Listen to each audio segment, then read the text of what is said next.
This is lecture number 2। थोड़ा सा हम लोग रिवाइज भी करेंगे कल क्या किया था। आज देखिए हम लोग क्या करने वाले, रेजिस्टेंस, रेजिस्टिविटी और न्यूमेरिकल्स।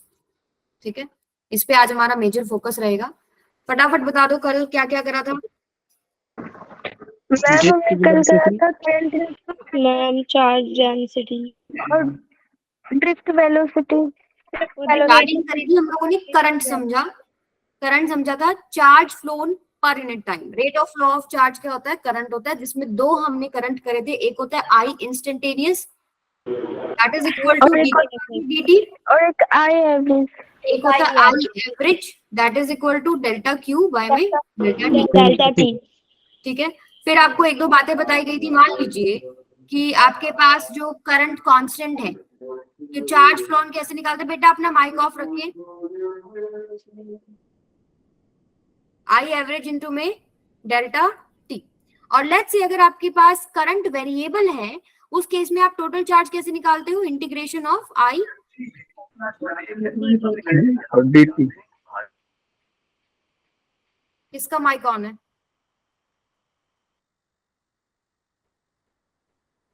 देखो कितने बच्चे हैं क्लास में, अराउंड 50 बच्चे। अगर सबके माइक से आवाज आएगी तो मैं कैसे पढ़ाऊंगी बताओ। अपने माइक ऑफ रखो। Delta Q is equal to integration of I D t. और लेट्स से आई और टी में हमारे पास अगर कोई ग्राफ है, मान लीजिए कोई भी इक्वेशन है, मान लीजिए ऐसे है, तो ये जो एरिया अंडर द कर्व है, ये क्या बताता है, total charge flow. Total charge. ठीक है, इसके बाद हम लोगों ने क्या करा था, ड्रिफ्ट वेलोसिटी। क्या है ड्रिफ्ट वेलोसिटी? वीडी से हम रिप्रेजेंट करते हैं कि हमारे पास एक, मान लीजिए कंडक्टर है, तो कंडक्टर के अंदर बहुत सारे आयंस हैं, एटम्स हैं, आयंस हैं। एटम से इलेक्ट्रॉन निकले तभी वो आयंस बने, इनको हम कर्नल्स भी बोलते हैं। तो यहाँ पर बहुत सारे ऐसे इलेक्ट्रॉन होते हैं जिनको हम फ्री इलेक्ट्रॉन्स बोलते हैं। जैसे ही हम लोग एक बैटरी को अप्लाई करते हैं, इन फ्री इलेक्ट्रॉन्स के ऊपर एक फोर्स लगता है। फोर्स लगेगा करंट की डायरेक्शन के अपोजिट, मतलब अगर ये करंट है तो इसके ऊपर फोर्स किधर लगेगा, ऐसे। इलेक्ट्रॉन्स के ऊपर फोर्स आप एक्सटर्नल फील्ड के अपोजिट भी बोल सकते हैं, ये पॉजिटिव हो गया, ये नेगेटिव हो गया। ठीक है, एक्सटर्नल इलेक्ट्रिक फील्ड इस डायरेक्शन में है, ई एक्सटर्नल, और इसके अपोजिट जो इलेक्ट्रॉन्स है उनके ऊपर क्या लगता है, फोर्स लगता है, जिसकी वजह से वो एक्सेलरेट करने, जिसकी वजह से क्या होता है, वो एक्सेलरेट होते हैं, ऑब्वियसली होते हैं, बट उनका कोलिजन होते हुए चलता है। ऐसे बहुत सारे एटम्स, आयंस हैं और बहुत सारे इलेक्ट्रॉन्स हैं, वो कोलाइड करते हुए चलते हैं। तो इस फोर्स की वजह से जो उनका वेलोसिटी में गेन होता है या काइनेटिक एनर्जी में गेन होता है, ड्यूरिंग कोलिजन वो लॉस हो जाता है। तो ऐसा नहीं है कि वो एक बहुत हाई वेलोसिटी, जो उनकी वेलोसिटी बढ़ती जा रही है एक्सेलरेशन के साथ, नहीं, वो एक ड्रिफ्ट वेलोसिटी यानी कांस्टेंट एवरेज वेलोसिटी के साथ मूव करते हैं। समझ में आया? क्या फॉर्मूला था वीडी का? We by E. अच्छा, टॉ क्या होता है, रिलैक्सेशन टाइम। दो कोलिजन्स के बीच में जो चार्ज है या इलेक्ट्रॉन है, वो जो रेस्ट है, वो रेस्ट कर रहा है ना, जब वो कोलाइड करेगा तो उसका काम हो रहा है, एनर्जी का लॉस हो रहा है। ठीक है, लेकिन बीच में वो क्या कर रहा है, थोड़ा रेस्ट कर रहा है, थोड़ा आराम। हम इसका नाम क्या रख देते हैं, रिलैक्सेशन टाइम।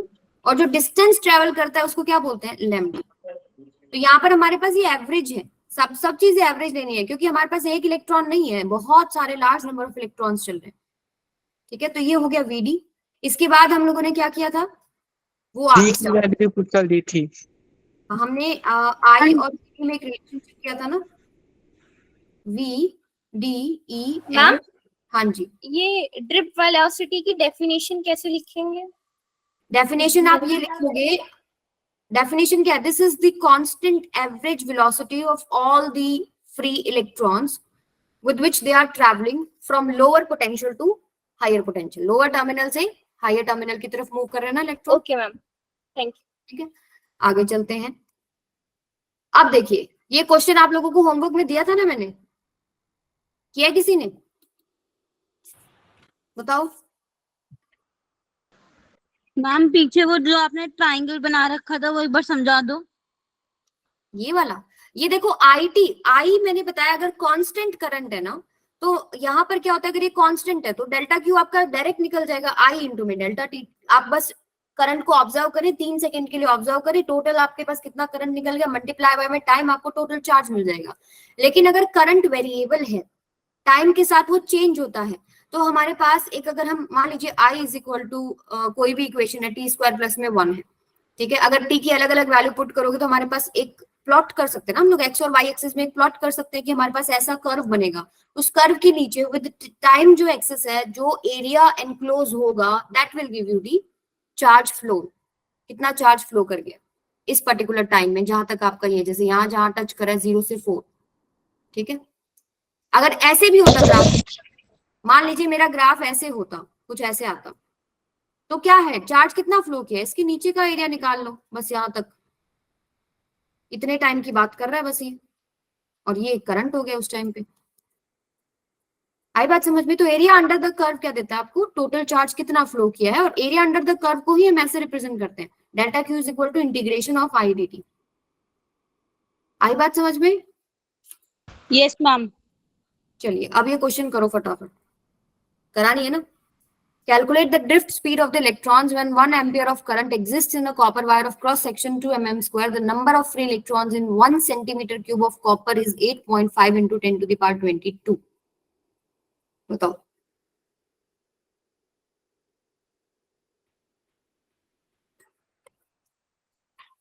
क्या क्या दे रखा है और निकालना क्या है? करंट दे रखा है, ये निकालना। एरिया ऑफ क्रॉस सेक्शन दे रखा है, करंट दे रखा है आपको, number of electrons per unit number volume of भी दे रखा इलेक्ट्रॉन्स। है। Ma'am yes, I is equal to क्या होता है, सेंटीमीटर क्यूब को मुझे मीटर क्यूब में चेंज करना है। हाँ बेटा वो तो करना ही पड़ेगा, यूनिट तो चेंज करनी पड़ेगी, एसआई में करने पड़ेंगे सारे। मैं नीचे बोल रहा था कि 1 सेंटीमीटर क्यूब, इसका मतलब नहीं समझा। अभी बताते हैं, निकालना क्या है पहले तो ये बताओ, क्वेश्चन से क्या समझ में आता है? मैम ड्रिफ्ट ये वेलोसिटी, ड्राफ्ट वेलोसिटी बतानी। यस, आई बाय में ई एन ए। अभी देखो आपको क्या क्या गिवन है, आपको आई पता है 1 एम्पियर, ये ऐसा यूनिट है, इसको बदलना नहीं है। इलेक्ट्रॉन का चार्ज भी पता है 1.6 into 10 to the power minus 19 coulomb होता है। एन क्या होता है, number of electrons per unit volume, number of free electrons per unit volume, ठीक है। तो आपको दे रखा है, देखिए, number of free electrons by में वॉल्यूम, ऐसे ही होता है ना, यही होता है। अब जो आपको गिवन है वो क्या, 1 सेंटीमीटर क्यूब, आप इसको ये भी कह सकते हो पर सेंटीमीटर क्यूब आपके पास 8.5 इंटू 10 टू द पावर 22 है, तो पर मीटर क्यूब कितना हो जाएगा? अगर आपका यहाँ पे वॉल्यूम सेंटीमीटर क्यूब में कर रहे हो ना, तो आपका आंसर आ रहा है 8.5 इंटू 10 टू द पावर 22। यानी कि अगर आपको मीटर क्यूब में निकालना है तो क्या करना पड़ेगा, यहाँ नीचे वॉल्यूम को डिवाइड बाय 100 100 100, कितना होगा 6, यानी ऊपर, यानी ये जो नंबर है ये कितना हो जाएगा 8.5 into 10 to the power 22 into 10 की पावर 6, इतना नंबर ऑफ इलेक्ट्रॉन्स बन गया पर मीटर क्यूब। ये किसमें है, पर मीटर क्यूब। अब आपके पास एन भी आ गया, आपके पास ई पता है, आई पता है, ए बताओ क्या है, what is a? Area of 2 millimetre. इसको भी आपको मीटर में करना पड़ेगा, कैसे आएगा, 2 इंटू -6। अब सारी वैल्यू बस पुट करनी है, सॉल्व ही करना था। 1 बाय में 1.6 into 10 to the power -19, n आया आपके पास 8.5 into 10 to the power 22 into 10 to the power 6, और एरिया ऑफ क्रॉस सेक्शन क्या है, 2 इंटू में 10 टू द पावर -6। बस आपको सॉल्व करना है, कर लीजिएगा, कैलकुलेशन है और कुछ नहीं। मैम ये प्लीज बता दो मैम, ये मिलीमीटर से सेंटीमीटर में कैसे चेंज किया? बेटा जी सुनो मेरी बात, 1 मीटर में कितने सेंटीमीटर होते हैं? मैम 10 की पावर -100। 1 सेंटीमीटर में कितने मिलीमीटर होते हैं? 1 सेंटीमीटर में 10, यानी 100 में कितने हो जाएंगे, 1000 mm। ये हो गया ना, यानी 1 मीटर में 1000 mm है, तो 1 mm में कितना मीटर हो गया, 1 बाय में 10 की पावर -6 हो गया, यानी 10 की पावर -3, और यहाँ पर 2 बार है ना, मिलीमीटर का स्क्वायर है, तो 10 की पावर -6 हो जाएगा। Okay ma'am. मैम इसमें बहुत कंफ्यूज हो जाता है ये यूनिट चेंज तो करने ये में। मुझे पता है होते होंगे, और ये ऐसी चीज है जिसके ऊपर आपको काम करने की जरूरत है, और आपको लगेगा टाइम सिर्फ 15 मिनट लाइफ का, जिसमें आप सारे कन्वर्जन जो है एक बार करके देख लो, मीटर से मिलीमीटर में कितना है, लीटर में सेंटीमीटर कितना है, ये सारे एक पेज पे लिखो और करके देखो, ताकि कन्वर्जन की वजह से कभी न्यूमेरिकल नहीं गलत हो, क्योंकि ये बहुत ही सिली मिस्टेक में आ जाएगा बेटा अगर आपको कन्वर्जन में दिक्कत हो रही है। आपके 9th में स्टार्ट हो जाती है चीजें, ओके मैम। ठीक है। तो एक दिन बैठ के सारा कन्वर्जन, किलोग्राम हो गया, न्यूटन हो गया, डायन हो गया, millimetre, centimetre, centimetre cube, litre, metre cube, ये सब कन्वर्जन आना चाहिए। मैम भूल जाते हैं। भूल जाते हैं, पता है, भूलना नहीं है। जो पता है आपको, ऑलरेडी पता है कि हम यहाँ अटकेंगे, फिर भी नहीं काम करते, देखो उसके ऊपर डेफिनेटली अटकोगे, पता है आपको ये चीज। चलो अब रेजिस्टेंस शुरू करते हैं। रेजिस्टेंस क्या होता है बताओ जरा। मैम रुकावट। मैम जो रोकता है करंट के फ्लो को। यस, ये क्या है, रेजिस्टेंस या obstruction to the flow of charge, ठीक है। मान लीजिए ये कंडक्टर है आपके पास, अभी ऑब्स्ट्रक्शन क्यों हो रहा है, कैन एनीवन टेल मी, ये हो क्यों रहा है बेटा? मैम जो पार्टिकल्स होते हैं उनकी वजह से। कौन से पार्टिकल्स? मैम कोलिजन होता है इलेक्ट्रॉन्स का। किसके साथ? इलेक्ट्रॉन का कोलिजन होता है एक दूसरे के साथ, जिससे इलेक्ट्रिक फील्ड उनका देखो आपके जो इलेक्ट्रॉन्स हैं, हम क्या समझते हैं भाई, हमने कोई वायर अगर कनेक्ट कर दी ना बैटरी के साथ, हमें लगता है भाई इलेक्ट्रॉन मक्खन की तरह स्मूथली स्लाइड करते हुए जो है मूव कर रहे हैं, पर ऐसा नहीं होता, क्योंकि उनके रास्ते में क्या है, बहुत सारे ये आयंस हैं, ठीक है, जिनको हम कर्नल्स भी बोलते हैं। अब जैसे ही आप एक बैटरी लगाते हैं, तो बैटरी लगाने से क्या होता है, उनको एक फोर्स मिलता है एक डायरेक्शन में, इस डायरेक्शन में एक फोर्स मिलेगा, ठीक है। तो उसकी वजह से वो एक्सेलरेट जरूर होते हैं, लेकिन वो टक्कर लगते लगते लगते जो है उनकी जो वेलोसिटी वो अटेन करते हैं, काइनेटिक एनर्जी जो अटेन करते हैं वो लूज करते रहते हैं। तभी हमारे पास ड्रिफ्ट वेलोसिटी का कॉन्सेप्ट आया ना, कि एक एवरेज वेलोसिटी जिसके साथ वो स्लाइड करते हुए जा रहे हैं वो कम है, बहुत कम है, 10⁻⁻⁴ मीटर पर सेकेंड, ठीक है। तो ये जो कोलिजन हो रहा है, यानी उसके फ्लो को रोक रहा है, ये ओरिजिन है इसके रेजिस्टेंस का, ठीक है। ये जो कोलिजन हो रहे हैं आयंस के साथ, इनके आपस में हो गए, ठीक है, इसकी वजह से रेजिस्टेंस आ गया। तो ये प्रॉपर्टी ऑफ मटेरियल है, प्रॉपर्टी ऑफ मटेरियल। देखो अभी तक बच्चे आ रहे हैं। Property of material to obstruct the flow of electric current, to obstruct the flow of electric current. अब करंट चार्ज की वजह से ही है ना, अब चार्ज रुक रहा है तो करंट के फ्लो में भी रेजिस्टेंस आ रहा है, ठीक है। अब देखो कल हम लोगों ने कुछ चीजें करी थी, हमारे पास आया था I is equal to VDE/NA, ठीक है। फिर हम लोगों ने क्या किया था, यहाँ पर VD की वैल्यू पुट की थी, I is equal to EV में ML इंटू टॉ, ठीक है।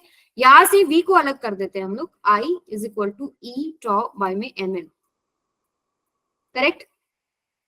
Yes ma'am. कुछ गड़बड़ यहाँ पर, यहाँ E² बन जाएगा ना अगर आप यहाँ पुट करेंगे, तो ये आपने VD का वैल्यू पुट किया है, ये भी तो आएगा E, तो E² टॉ NA में ML, टॉ तो मैंने लिख दिया था, L कट जाएगा, V आ जाएगा, ठीक है। अभी NE L कट जाएगा, क्या कह रहे हो, L N कहाँ से आया, N तो आएगा ना, ये रहा L कट जाएगा ना मैम, V की E और L होता है ना।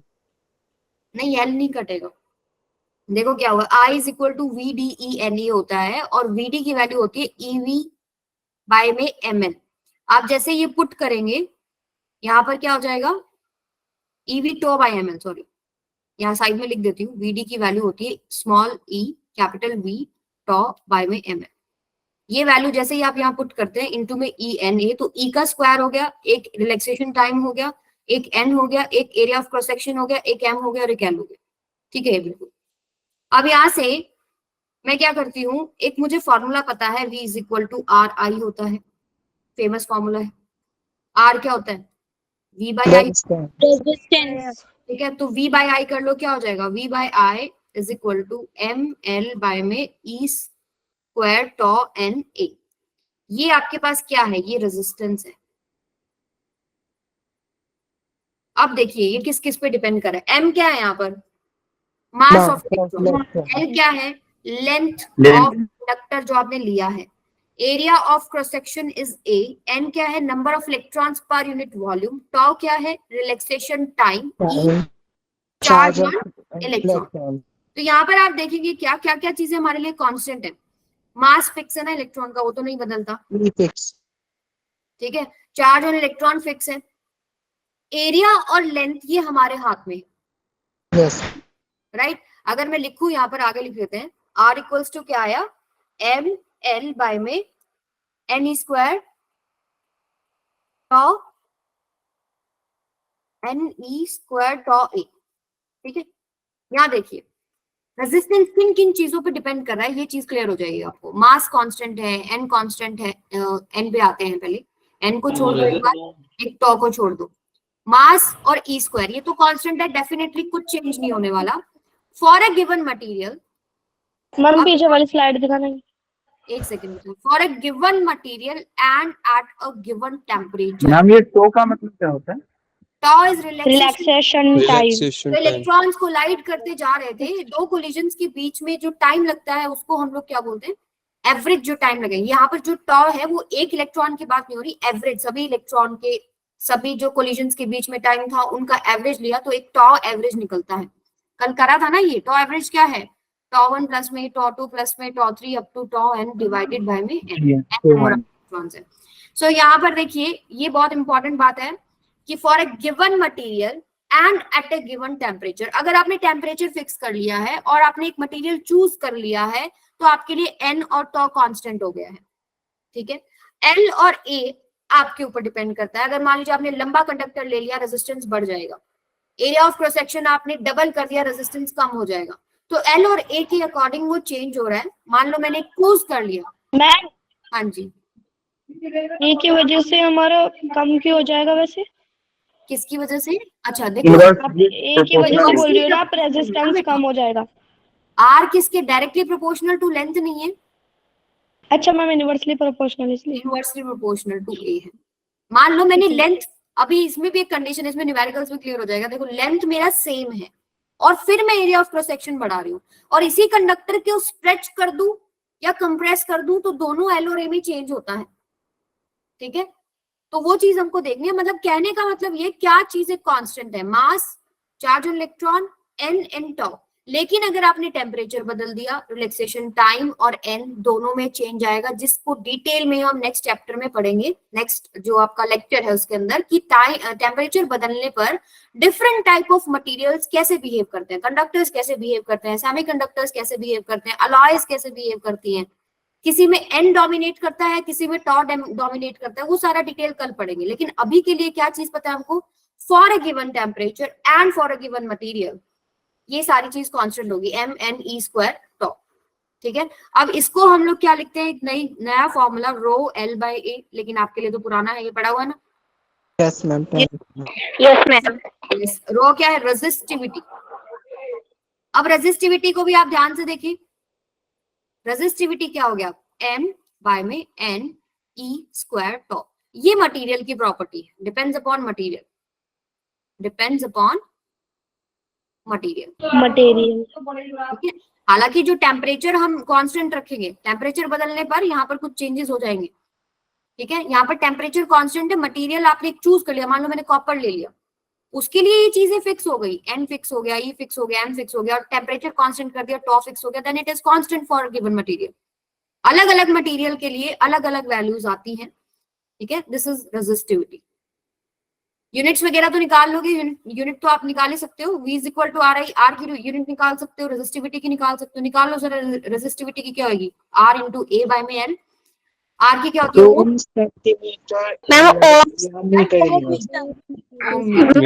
ओम मीटर। ठीक है। तो ये तो था आपका बेसिक चीजें, रेजिस्टिविटी कैसे आया, ठीक है। और रेजिस्टेंस क्या है, रेजिस्टेंस की क्या, एक्चुअली अभी तक तो हम सिंपली आर देख रहे थे, हमारे को आर दे देते हैं भाई, रेजिस्टेंस जो है ऑब्स्ट्रक्शन टू करंट है, हम ये नहीं देख रहे उसमें क्या क्या टर्म्स आ रही है। आज आपने वो टर्म्स देख ली कि एक्चुअली में पीछे क्या क्या टर्म्स आ रही है, ठीक है। अब आगे इसके क्वेश्चन करते हैं।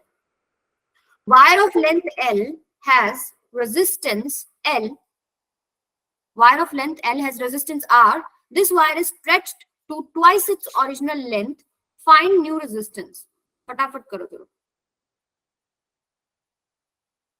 रेजिस्टेंस भी पड़ेगा अगर लेंथ बढ़ रही है तो। आप बताओ अभी क्या लग रहा है आपको इस फॉर्मूले से, टू ट्वाइस हो जाएगा रेजिस्टेंस यस मैम। पक्का? Yes ma'am. भाई लेंथ को उन्होंने क्या कर दिया, लेंथ एल जो है ट्वाइस इट्स लेंथ कर दिया। ये मान लो आपके पास कंडक्टर है, कंडक्टर का लेंथ आपके पास एल है, area of cross section A है। क्या आप सभी का ये आंसर है कि ये ट्वाइस हो रहा है? Yes ma'am. मुझे लगता है कि ट्वाइस नहीं होगा। हो जाएगा मैम, क्या हो जाएगा? 4 टाइम हो जाएगा।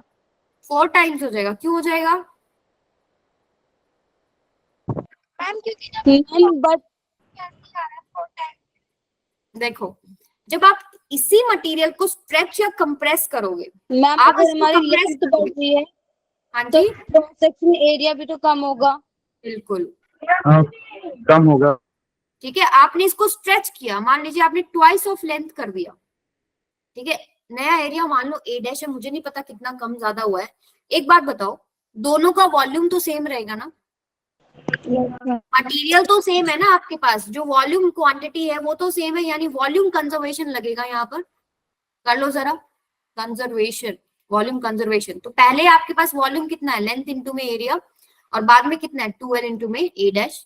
तो ए डैश कितना हो गया बेटा, a/2। एरिया आधा हो गया। अब आप डायरेक्ट कर सकते हो भाई, लेंथ डबल होगी, एरिया आधा हो गया, लेंथ 3 टाइम्स होगी, जो एरिया है a/3 हो जाएगा, 4 टाइम्स लेंथ होगी, a/4 एरिया हो जाएगा। तो जब आप यहाँ पुट करेंगे न्यू रेजिस्टेंस को हम r डैश से रिप्रेजेंट करते हैं। एरिया 1/2 होगा ना? हाँ जी बेटा, एरिया 1/2 होगा ना? एरिया यस 1/2 हो जाएगा ना, ओरिजिनल का आधा होगा। ऑब्वियसली आप खींच रहे हो, कोई चीज पतली ही तो होगी ना, मोटी तो नहीं हो सकती। तो area of cross section half हो गया। तो रॉ मैम 4 टाइम्स 2l आपकी नई लेंथ है, एरिया आपके पास a/2 हो गया, ठीक है। तो ये हो जाएगा 4 times of rho l/a, and rho l/a is what, जो उसका पुराने वाला रेजिस्टेंस था, यानी नए वाला रेजिस्टेंस उसका 4 गुना हो गया, 4r। अभी गलत नहीं करोगे ना क्वेश्चन? No ma'am. मैम 4 आ गई, ऐसे सॉल्व करते हैं। क्या कह रहे हो? मैम ऐसे 4 आ गई, आना था सॉल्व करके। बिल्कुल, आगे चलो, ये करो फिर। A wire of resistance R is compressed to half of its original length. Find its new resistance. एक वायर है, आपने अब उसको कंप्रेस कर दिया। कंप्रेस करने पे क्या होगा, कोई चीज अगर आप दबा रहे हो, मान लो ये वायर है, मैम एरिया एरिया बढ़ेगा, मैम एरिया बढ़ जाएगा तो सेम कॉन्सेप्ट यूज करो। मान लो आपने इसको कंप्रेस किया, इसका जो नया लेंथ बना वो ये है। कितना कंप्रेस किया उन्होंने बोला है, हाफ कर दिया लेंथ। ये l है तो ये l/2 हो गई है। वॉल्यूम कंजर्वेशन लगा दो, पहले एरिया ऑफ सेक्शन ले लो, बाद में a डैश ले लो। l into a is equal to what, l/2 into में a डैश। तो a डैश कितना हो जाएगा, ट्वाइस ऑफ a, करेक्ट। अब रेजिस्टेंस का फॉर्मूला रो l/a, नया रेजिस्टेंस का फॉर्मूला रो आपने आधी करी थी ना, l/2, और एरिया कितना आया हमारे पास 2a, ठीक है। तो यहाँ से आपके पास क्या आएगा, डिक्रीज होगा। रो l/a, यानी कि जो नया रेजिस्टेंस है वो तो कम हो गया, 1/4 टाइम्स हो गया ओरिजिनल का। आया समझ में? तो वॉल्यूम कंजर्वेशन दिमाग में रखना, जैसे जैसे प्रैक्टिस करोगे you can skip these steps. आपको डायरेक्टली पता होगा, अच्छा ठीक है इसमें ये होगा, ये आधा होगा तो ये इतना हो जाएगा, तो ये प्रैक्टिस से आता है। चलो एक आपको ट्रिक बताती हूँ। ट्रिक ये है कि नया जो रेजिस्टेंस होता है ना, that is n² times of पुराने वाला रेजिस्टेंस। n क्या है, number of times length of wire stretched और कंप्रेस्ड, ठीक है। आप डायरेक्ट निकालो, जैसे फर्स्ट केस था हमारा, फर्स्ट केस में क्या था, जो लेंथ थी उन्होंने 2 टाइम कर दी थी ना, ट्वाइस 2 टाइम्स लेंथ कर दिया था। तो आपके पास नया रेजिस्टेंस क्या हो जाएगा, 2 2 4r, यानी 4r ही हो रहा था वहां पे। देखो जरा, नहीं तो आंसर था हमारे पास ये आगे। सेकंड केस देखो, सेकंड केस में आपने लेंथ को आधा कर दिया, 1/2 टाइम दिया, यानी 1/2 का स्क्वायर 1/4 हो गया। अब जरा इसी को यूज करके इस क्वेश्चन का आंसर बता दो। हाँ जी बेटा। मैम अगर हमें एरिया हाफ या इंक्रीज करके दिया तो ये फॉर्मूला एप्लीकेबल होगा? सिर्फ लेंथ की बात हो रही मैम 100 टाइम्स 3 into है। 100 300 टाइम्स इज द आंसर। आपके पास नया क्या है, r dash equals to n square, क्या है 10 टाइम्स इट्स ओरिजिनल लेंथ कर दिया। 10 गुना बढ़ा दिया, 10 का स्क्वायर इंटू ओरिजिनल 100 3, यानी 100 इंटू में 3 that is equal to 300 ohm. Ma'am आया समझ? 10 टाइम्स यानी कि 10 का स्क्वायर। 10 टाइम्स 10 गुना करना, वो 10 टाइम्स कितना टाइम्स बढ़ाया है उसका स्क्वायर करना है ना। ये अगर आपको नहीं भी समझ में आता है, वैसे बताया मैंने आपको, आप डायरेक्ट भी निकाल सकते हो जैसे पहले। मैम जैसे यही चीज डिक्रीज के लिए नहीं है ना? डिक्रीज के लिए भी है बेटा। मान लो अगर आपके पास वो 10 गुना डिक्रीज हो रहा है, यानी 1/10 आ जाएगा उस केस में। ओके। ठीक है, आप डायरेक्ट भी कर सकते हो, एरिया कंजर्वेशन लगाओ, वहां से एरिया निकालो, सॉरी वॉल्यूम कंजर्वेशन लगाओ, एरिया निकालो और फॉर्मूले में पुट करो। क्या होता है देखो, R equals to rho L by A होता है। नया जो रेजिस्टेंस बनेगा वो क्या आएगा, रो तो सेम है, लेंथ क्या कर दी उन्होंने 10 गुना कर दी 10L, एरिया क्या हो जाएगा A/10 हो जाएगा ना। कंजर्वेशन करके देख लो, A/10 हो जाएगा, ये हो जाएगा आपके पास 100 times of rho L by A, and this rho L by A is what, जो ओरिजिनल रेजिस्टेंस था वो वैल्यू 3 ओम दे रखी है, यानी 300 ओम हो गया ना। Yes ma'am. डायरेक्ट आता है, डायरेक्ट करो। कई बार आपको ट्रिक्स याद हो जाती है जब आप प्रैक्टिस करते हो, तो आप ऐसे भी कर सकते हो। अपना माइक ऑफ रखिए, घर की बातें सुनाई दे रही बेटा क्लास में। चलो ये बताओ, find resistance across face 1 and 2। यहाँ आपको बताना है कि कितना रेजिस्टेंस लगेगा। अगर करंट मान लीजिए 2 फेस से होते हुए 1 फेस की तरफ ऐसे परपेंडिकुलरली क्रॉस कर रहा है, तो 2 से 1 कितना रेजिस्टेंस फेस करने को मिलेगा करंट को, बताओ। आपको ये तो पता है कि रेजिस्टेंस का formula rho L by A। तो मुझे बताओ L क्या लूं इस केस में। आपको 3 लेंथ देते हैं, A और C। Ma'am B। ये बेटा ये वाली कौन सी लेंथ है, C नहीं है ये, B तो आपके हाँ पास मैम C है। हाँ A मैम आपके C है। पास ऐसे है और ये C है, तो जो लेंथ वो क्रॉस करके जा रहा है दैट इज C, और एरिया जो है वो लेना है उस करंट के परपेंडिकुलर क्या है, ऊपर नीचे सेम है। ठीक है, यहाँ पर एरिया कितना आ जाएगा A इंटू में B। अब सेकंड बताओ मुझे, 3 to 4 में कितना देखने को मिलेगा,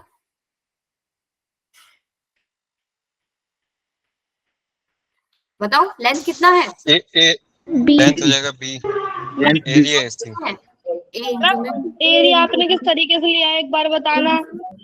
अच्छा देखो, आप एरिया क्या, मान लो मैं कंडक्टर ही लेती हूँ बेटा, तो कंडक्टर में एरिया जब ऐसे करंट फ्लो कर रहा है तो इस करंट के परपेंडिकुलर ये क्रॉस सेक्शन लेते हो ना।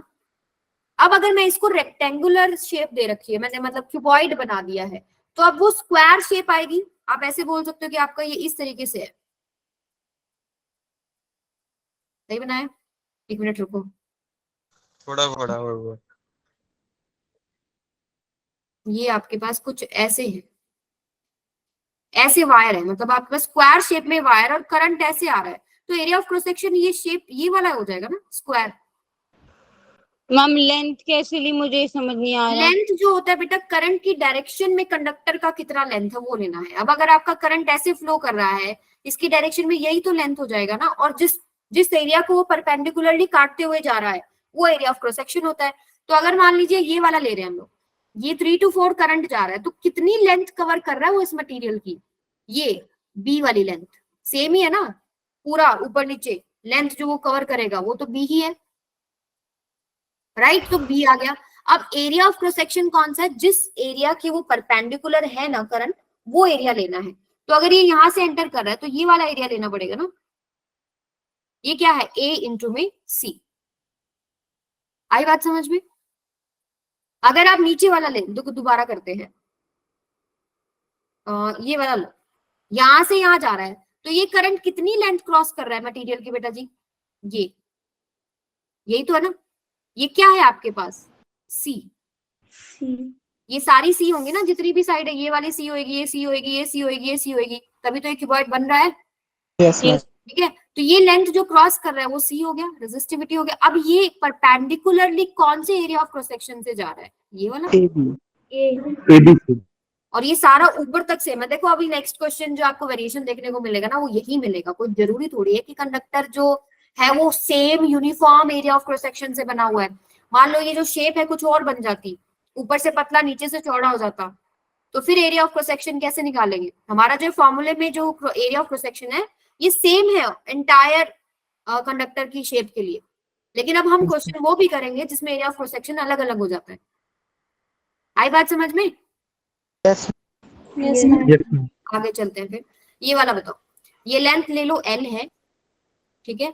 अब ये क्या है, होलो सिलेंडर है, इसके अंदर जो है स्पेस है, खाली है वो अंदर से, और बाहर उसकी मटेरियल है। तो इसकी दो रेडियस है, एक R1 है, अंदर वाले का R1 है, ये R1 है आपके पास, और बाहर वाले का रेडियस कितना है, ये R1 हो गया, और बाहर वाले का क्या है, R2, ठीक है। तो वही फॉर्मूला, इसमें आपको बताना है रेजिस्टेंस कितना होगा। तो R फॉर्मूला तो वही है, rho L by A, resistivity of the material, ठीक है भाई, मटेरियल तो मेरे पास फिक्स ही होगा। लेंथ मेरे को पता है, एरिया ऑफ क्रॉस सेक्शन क्या लूं, pi ma'am, R bracket R pi minus R R cross पहले आपको पता है क्या जवाब होना चाहिए था, मैम पहले करंट तो बताओ कहाँ से कहाँ है, तभी तो एरिया ऑफ क्रॉस सेक्शन बताओगे। मैं आपको ऐसे बोल दूं करंट ऐसे जा रहा है, फिर क्या बताओगे, ठीक है। तो ये सवाल होना चाहिए था आपका। तो देखो यहाँ पर करंट आपका इस तरीके से फ्लो करेगा, करंट हमेशा मटेरियल में से फ्लो करेगा ना, स्पेस में से तो करंट फ्लो नहीं कर सकता। तो कितना एरिया से जाएगा, मान लो ये है आपके पास, अगर मैं सिलेंडर का फ्रंट फेस बना रही हूँ ना, तो कुछ ऐसे है, ये R1 हो गया, कैपिटल R1, और ये R2 हो गया। तो जो करंट जा रहा है वो सब इस मटेरियल से जा रहा है ना, ऐसे परपेंडिकुलर एंटर कर रहा है इसके अंदर। तो एरिया ऑफ क्रॉस सेक्शन तो ये लेना पड़ेगा ना, ये R2 ये क्या है area, pi R minus pi r square. समझ में आया कौन सा लेना है? Yes yes ma'am. ठीक है, अब थोड़ा सा हम क्वेश्चंस के लेवल को बढ़ाते हैं। ये वाला तो इनर रेडियस R1 है, आउटर रेडियस R2 है। आपको दो रेडियस दे दी, एक R1 है और एक R2 है, बाहर वाला, अंदर से ये खाली है, समझ लीजिए ऐसे।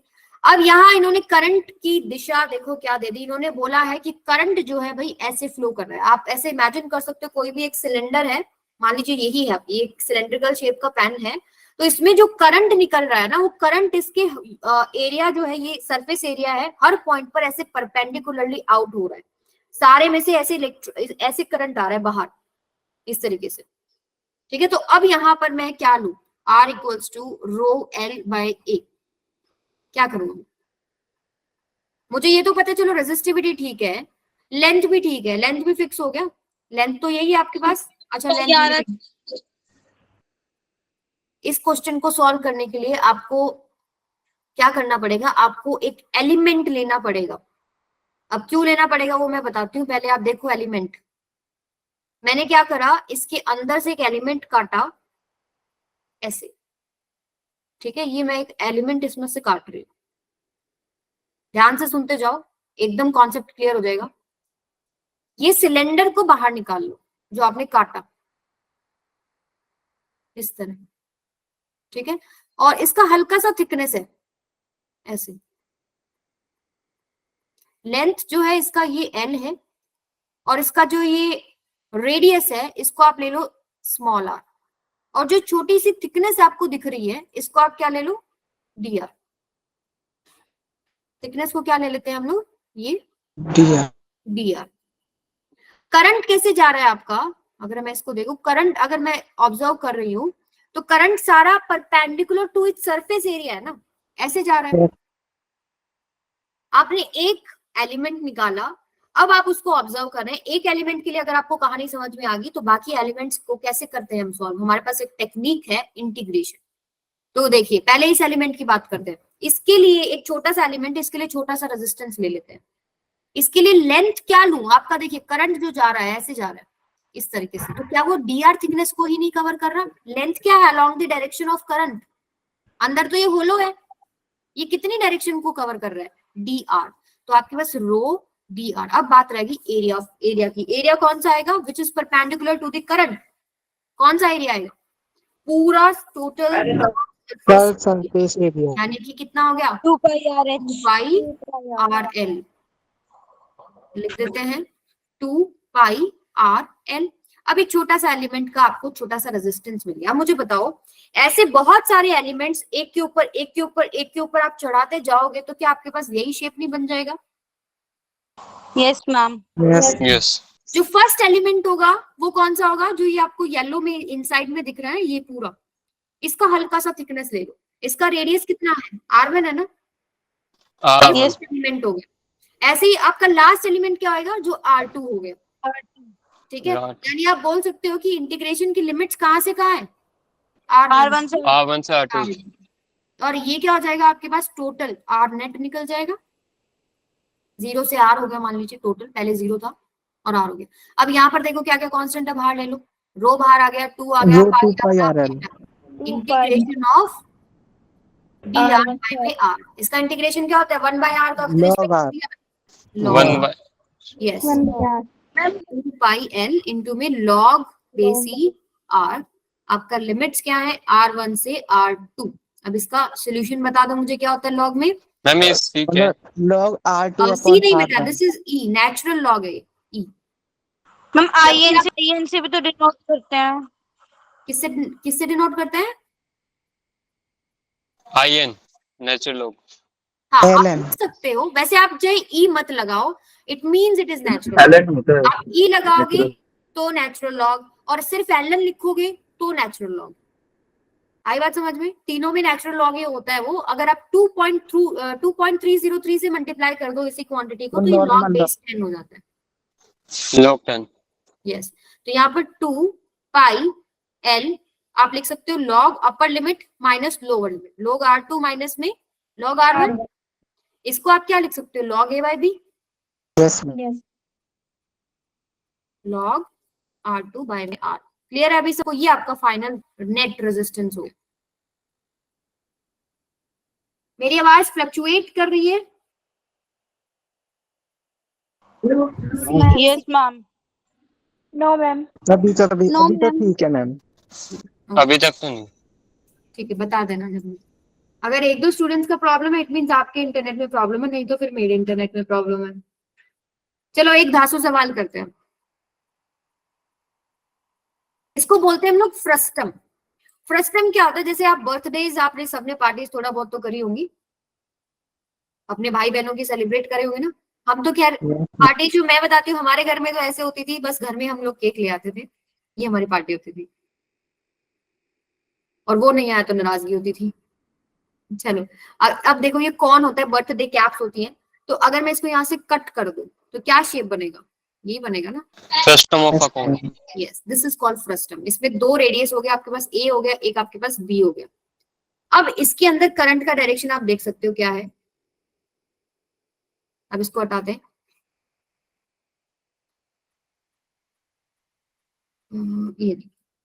ये एक ए रेडियस है, एक बी रेडियस है, ये करंट इसमें से फ्लो कर रहा है। तो रेजिस्टेंस का फॉर्मूला लिखो सबसे पहले, आपको थोड़ा सा आइडिया होगा क्या करना पड़ेगा, रो एल बाय में ए।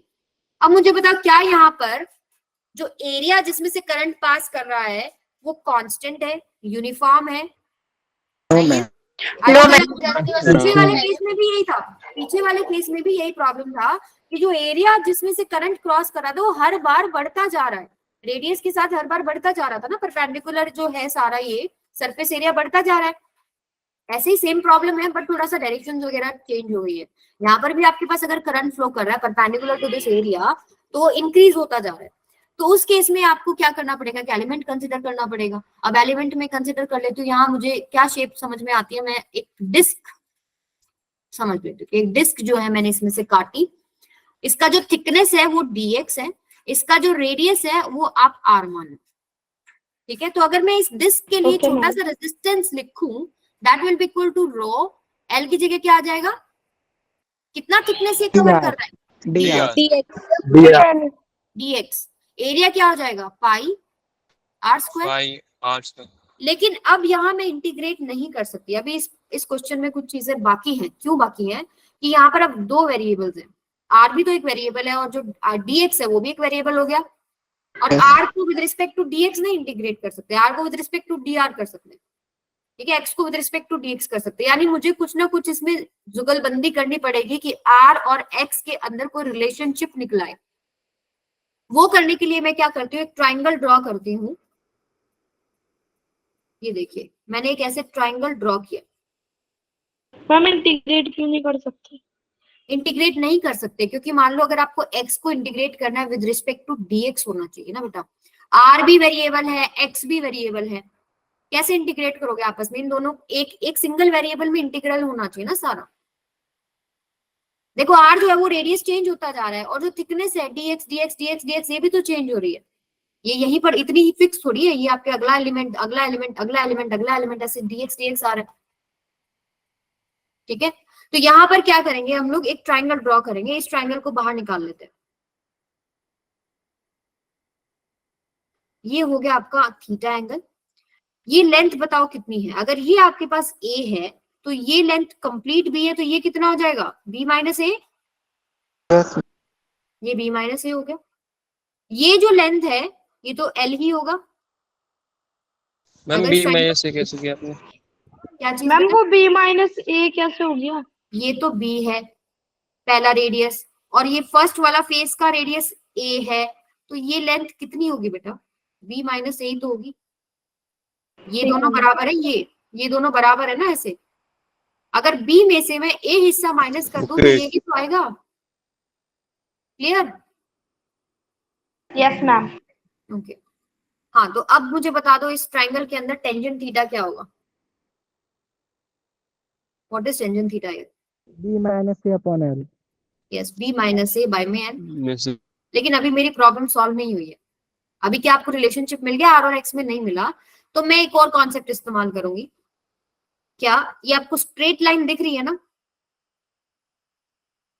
दिख रही है?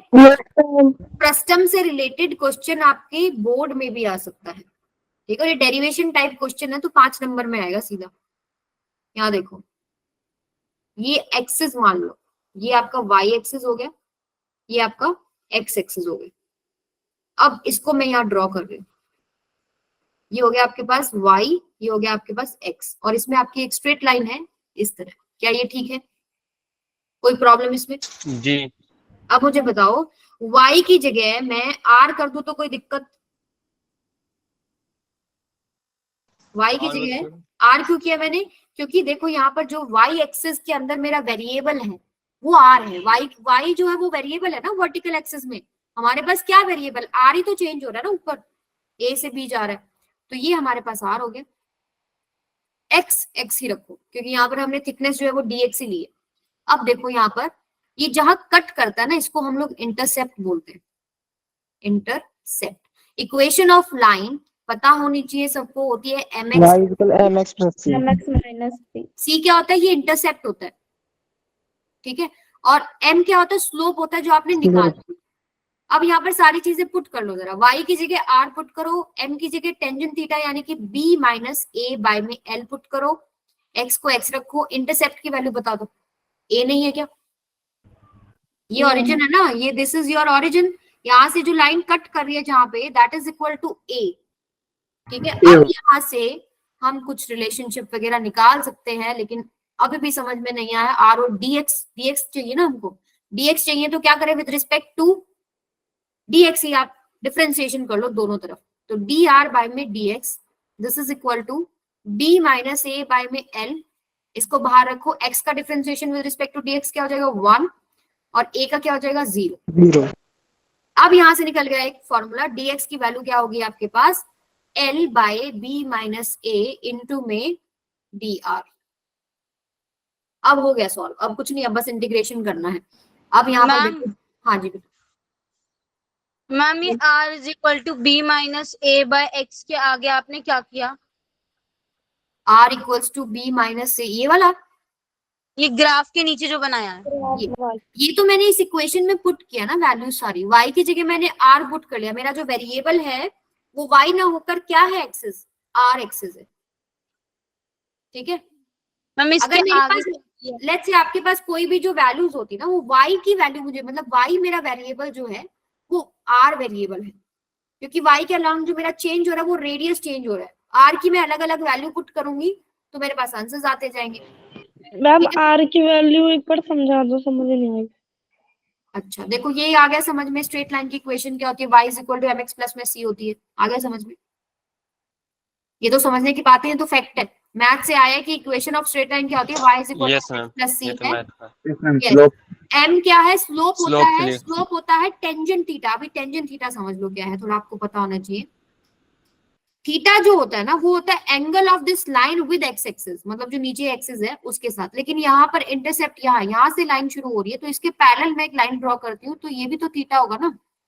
चाहे आपकी लाइन ओरिजिन से शुरू होती तो ये भी थीटा होता, आपकी यहाँ से शुरू हो रही है तो ये थीटा। तो ये हॉरिजॉन्टल एक्सिस के साथ जो एंगल होता है थीटा, उसका टेंजेंट लेते हैं तो हमारे पास आता है स्लोप। उसको टेंजेंट थीटा को हम क्या बोलते हैं, स्लोप।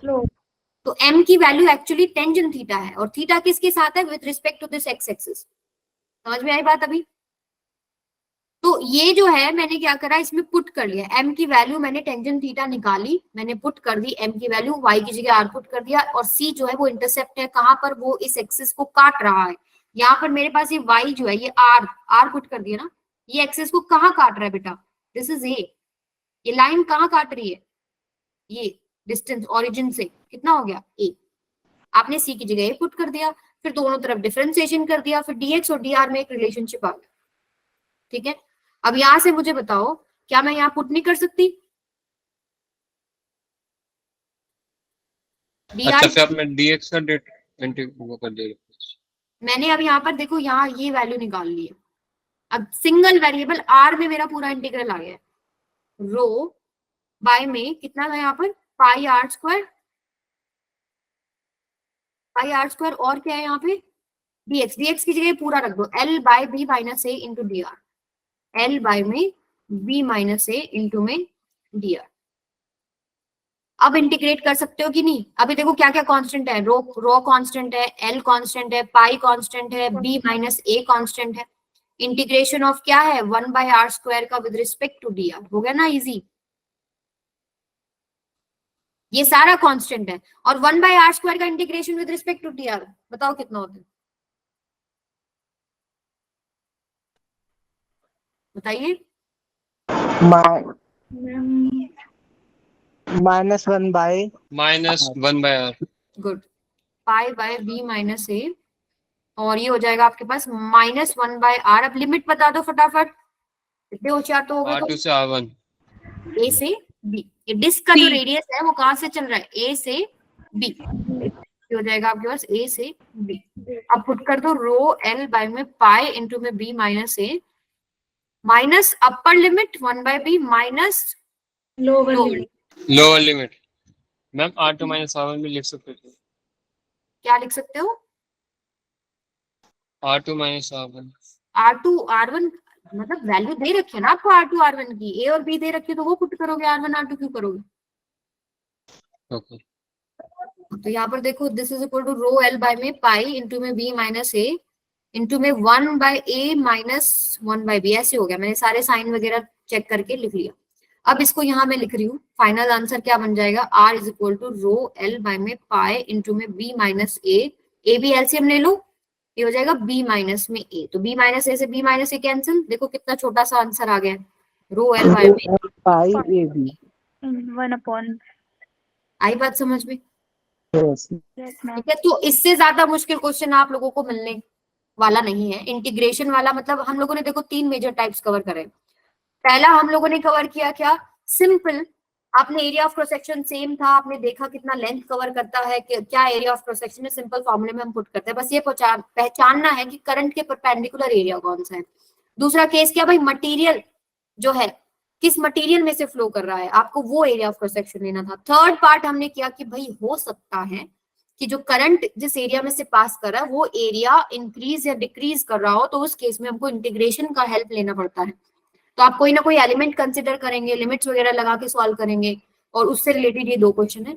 इससे ज्यादा मुश्किल क्वेश्चन रेजिस्टेंस में आने वाला नहीं है। ठीक है, यस ओके। सो यहाँ तक हम लोग आज कवर करेंगे। एग्जैक्टली 1 मिनट पहले अपना लेक्चर कंप्लीट हो गया।